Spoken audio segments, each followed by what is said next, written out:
The Fellowship of Guelphissauga continues with the construction of the Big Guelph letters downtown.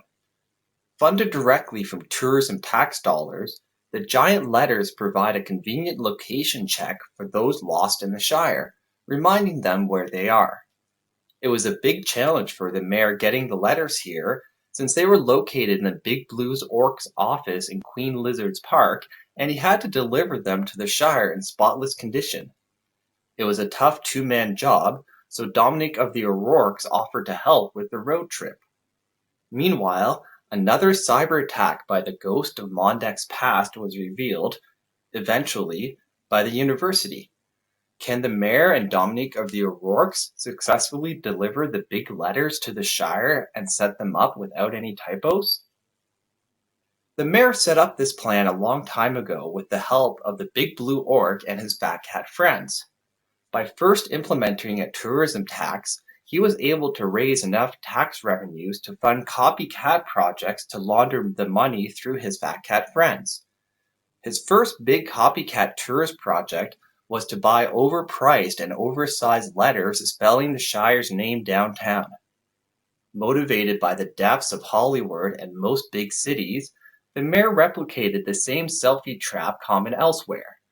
He had collected enough tourism tax dollars to buy the giant letters, but didn't have enough money to spend on the full delivery cost.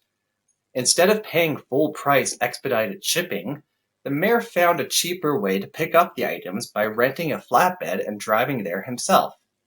He could have saved even more by collecting carbon credits by carpooling and double-counting his big mayor's meeting as a second trip. But unfortunately, Dave Messier at the Smart Cities office hasn't completed that World Economic Forum project yet. The mayor had a long road trip ahead of him and a big two-man lifting job to do. He walked around the Shire's offices looking for a strong travel buddy to help. While searching an empty room for Rodrigo of Gawler, the mayor saw Dominique of the O'Rourke's walking down the hallway and asked her for help. She gladly agreed to help him pick up the giant letters while he was at his big mayor's meeting. All they had to do was rent the flatbed, pack extra clothes for the big meeting, and do the heavy lifting. The mayor and O'Rourke set their alarms for the crack of dawn the next day to head out on their big lettered journey. As the sun rose the next day, the mayor and O'Rourke pulled into the Red Brick Cafe in their rented flatbed to grab coffees for the long road trip. Dominique had stayed up late making a mixtape with a collection of tragically hip and bare-naked lady songs. The mayor brought along his best blue suit and the 20-page report from the Sunshine Listers for reviewing the correct spelling and size of the giant letters. As the mayor drove down the open highway, they chatted about office banter. On the topic of tourism tax dollars, Dominique told the mayor about a CBC Marketplace episode she recalled watching years ago about an earlier tourism tax in Niagara Falls. The documentary tracked the money and the people after the implementation of the tourism tax. As with most taxes and CBC reports, there was a severe lack of any transparency and accountability. The true part about the documentary was with the impact of the tourism tax. The locals living in Niagara Falls quit going to tourist restaurants during the off-season, and with the Big Blue Orc lockdowns in 2020, those businesses shut down. The mayor heard O'Rourke's words, but it didn't register. He was too distracted rocking out to If I Had $1 Million by Bare Naked Ladies. The mayor and O'Rourke eventually arrived at Queen Lizard's Park as the mayor pulled up to the valet. Seeing all the other politicians and fat cats walking by, that's when Dominique noticed the huge fashion mistake she had made. Like Heisenberg's wife at an elaborate birthday party, Dominique of the O'Rourke's didn't get the memo from the mayor about the implied dress code. When visiting with the Big Blue Orc, it's implied that you dress in your best blue suit. As a member of the Orc Club, the mayor already knew that and wore his best and shiniest blue suit. Whereas Dominique stuck out like a sore thumb, as she was wearing a big yellow jacket and looked like a cosplay of April O'Neil.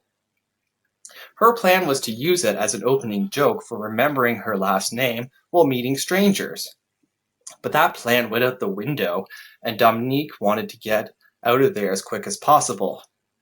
She sat through the big meeting, packed up the giant letters with the help of the big blue suits, and she volunteered to drive back right away. The mayor was tuckered out from the long day, so he gladly agreed to let her drive back. Dominique of the O'Rourkes pulled into the Shire that evening and backed the flatbed perfectly into position downtown. The mayor had fallen asleep along the way, and he was still snoring in the front seat. Frustrated from the long day, Dominique put on a fresh layer of lipstick and started lifting the giant letters into place on her own. Suddenly, one of those magical moments in the Shire happened. Out of nowhere, several friendly people started helping O'Rourke with setting up the heavy letters. Before she could notice, several Jondiettes showed up to help her with the heavy lifting, and the job was done quickly. She thanked them and drove home. The next day, the mayor woke up in the front seat of the rented flatbed in O'Rourke's driveway. He luckily had woken up in time to get to the staged photo op for the new giant letters at the university. He hopped over into the driver's seat, started the engine, and drove across town to steal the credit with the administrative fat cats. The university's fat cats needed this photo op to distract from the cyber attack that hit them back in September, so the mayor made sure to get there on time. How long will the Guelph letters remain standing? Stay tuned here to see.